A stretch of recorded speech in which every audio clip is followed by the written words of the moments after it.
The passive submarine detection system should help overhaul Australia's anti-submarine warfare capabilities to face a growing Chinese threat. Australia is set to become the latest customer for the US-developed surveillance towed array sensor system Expeditionary, or SURTASS-E, a passive submarine detection system. The move to acquire SURTASS-E is the latest step in Australia's ambitious undersea warfare modernisation effort, the flagship program of which will see the Royal Australian Navy, or RAN, introduce its first nuclear-powered, conventionally armed submarines. Against the backdrop of increasing concerns about the Chinese submarine threat, the U.S. Defense Security Cooperation Agency, DSCA, yesterday announced that the State Department has approved a possible foreign military sale to Australia of an undisclosed number of SURTASS-E systems, at an estimated total cost of $207 million. So far, it's unclear what specific ships the systems will be installed in, with the DSCA statement mentioning only that they are intended for vessels of opportunity, VOO.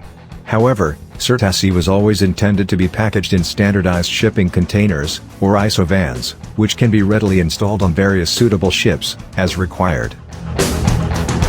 As well as the SURTASS-E mission systems themselves, the declared price tag also includes a shore processing mission system, a spare SURTASS passive acoustic array, containers, communications parts and support equipment, software, publications, training, U.S. government and contractor engineering support, and other related logistics and program support elements.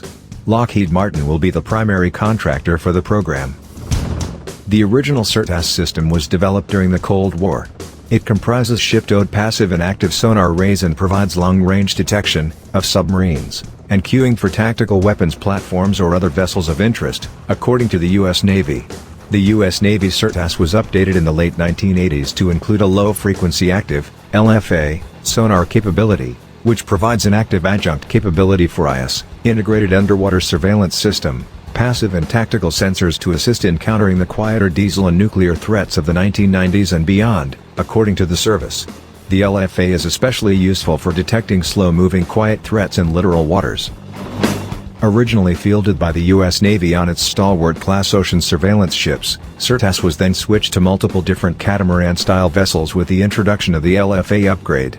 After the end of the Cold War, the SURTASS system became a much lower priority and, today, the SURTASS towed array is found only on the USNS Impeccable and the 4 ships in the Victorious class, although it has also been exported to Japan, for use on the 3 Hibiki-class ocean surveillance ships. Australia will be only the second foreign customer for SURTASS, further emphasizing the significance of these plans. Compared to SURTASS, the SURTASS-E system, the development of which began in 2017, does not feature an active sonar capability, although it offers greater flexibility thanks to its containerized, modular nature. As mentioned, we don't yet know what ships the systems will be installed in and whether they will be fitted to existing ships or a new class of vessels. Bearing in mind the kinds of surveillance ships that are outfitted with the original SURTASS, one candidate might be the RAN's 2 remaining Paloma class of hydrographic survey motor launches. These share the catamaran hull form also found on the USNS Impeccable and the Victorious and Hibiki classes. Work on SURTASS-E was carried out under a so-called rapid prototyping, experimentation, and demonstration, or RPT, effort, which led to a first-ever operational patrol of an appropriately equipped vessel in the Atlantic in 2019.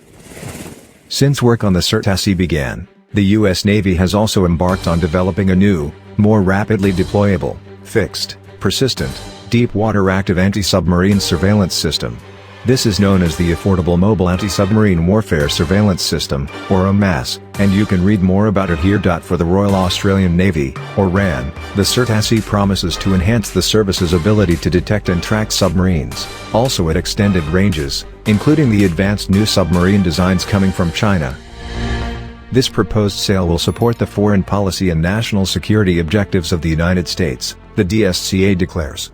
Australia is one of our most important allies in the Western Pacific. The strategic location of this political and economic power contributes significantly to ensuring peace and economic stability in the region. It is vital to the U.S. national interest to assist our ally in developing and maintaining a strong and ready self-defense capability.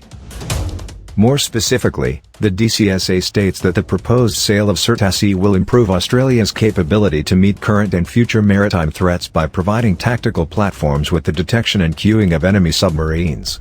The ability to provide acoustic wide area surveillance and generate indications and warnings to Australian commands will significantly improve shared maritime security.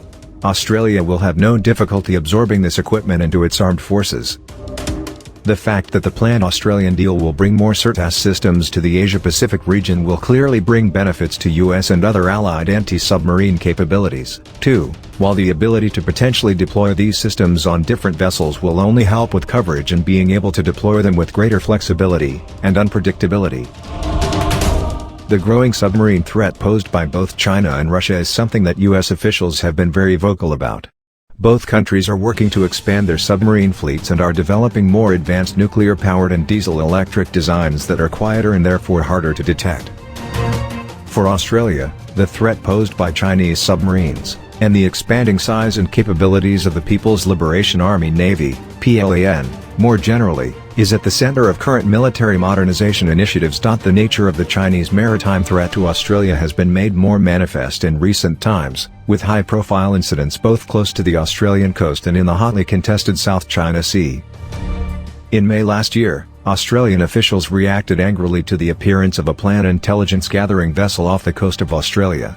Although the Type 815 Dongdao spy ship Haiwangsing apparently remained in international waters throughout the incident, Australia's then Defence Minister Peter Dutton described the actions of the planned vessel as an aggressive act. Significantly, the route of the Haiwangsing down Australia's west coast seems to have brought it close to the Naval Communication Station Harold E. Holt, or HCS, a joint Australian and US naval communication station. This highly sensitive installation provides very low-frequency, VLF, radio communications that are vital for operations by Australian, US, and Allied submarines operating in the Western Pacific Ocean and the Eastern Indian Ocean. A month later, in June 2022, a Royal Australian Air Force, RAAF, P-8A was damaged by countermeasures launched by a Chinese J-16 flanker fighter jet over the South China Sea, according to the Australian Department of Defence. The department accused the crew of the J-16 of conducting a dangerous maneuver while the P-8 was operating over international waters. China's Ministry of National Defense responded by saying the P-8 had seriously threatened China's sovereignty and security, and the countermeasures taken by the Chinese military were professional, safe, reasonable, and legitimate. These episodes bring into sharper focus the military and strategic challenges to Australia posed by China. As part of a more robust maritime posture, the Australian military is set to work increasingly closely with the United States and the United Kingdom under the AUKUS agreement, as well as to introduce the aforementioned nuclear-powered submarines. Australian officials have specifically pointed to the growing maritime challenge from China as the driving force behind the nuclear-powered submarine program. Last year, Australia's then Defence Minister Peter Dutton said that the RAN's current diesel-electric submarines would not be able to compete against the Chinese in the South China Sea beyond 2035.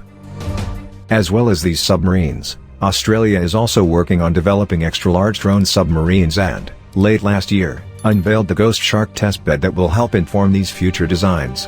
Under the overarching Extra-Large Autonomous Undersea Vehicle (XLOV) program, Australia is seeking to rapidly produce an affordable, autonomous, long-endurance drone that can be tailored for a variety of military and non-military missions.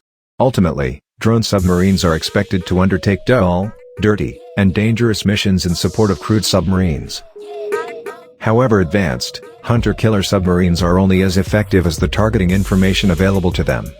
By acquiring the SURTASS-E system, the Royal Australian Navy will be in a better position to get the most out of these submarines, as well as greatly enhancing its anti-submarine warfare capabilities in a broader sense.